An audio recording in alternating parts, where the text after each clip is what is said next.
My name is Robert Varner, and I'm from the Woodlands, Texas. I'm a third-year college student, but a second-year student A&M. My freshman year, I went to A&M Commerce before I transferred into A&M in College Station.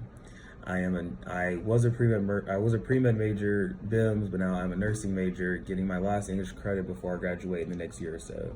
A fun fact about me is that I lived in Italy when I was born. I stayed there for about 10 years, and before I came to America, and I actually had to learn English before I came to America so I could understand how America really works. The word I chose was money. I chose this mainly because throughout life, I learned how imperative money can be in everyone's life and how it could affect everyone around you for the good or bad. You have some people who stay with you no matter if you have money or not. You have some people who are willing to do anything it takes to benefit off of you or just practically use you. Money builds connections, it builds power, and you can even get the knowledge that the average Joe probably doesn't have or can't even get a hold of. One piece of literature that would reference for this, actually one of my favorite books in my life, would be The City of Ember by Janine DePro. I chose this book since in the story you learn how the rich and powerful are able to get out to safety before everyone and doesn't have to deal with the struggle of losing their family members or loved ones to the earthquake that happened in the story. It's actually a really good read.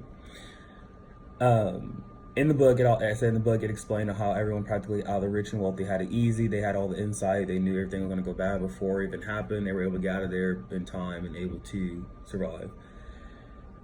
As far as current culture, I would argue that the same concept, is still current to this day. The rich and wealthy, they have easier, better connections, and with this benefit, they can spread through generations. They can spread their wealth throughout the generations, which would keep them at the top. I know it sounds dark and unfair, but that's how it has become over time. And in their defense, you really can't get upset with it. You really can't fight it, because if you were the one that actually made it big, you would want your children to do the same, and you want them to follow in pattern with you, because you wouldn't want them to struggle or do what you didn't really have to do, or you didn't want them to have to do what you already worked for. So that's why I chose money. I believe that there's so many ways to look at it, and having to have to be fair and equal on both sides. Understand that having money is good. It helps you out in so many ways. It can practically probably buy you happiness, but in other ways, once you earn it, once you get it, the main issue is probably keeping it, finding the right ones who's in your corner, and seeing if it's actually worth it or not. Thank you.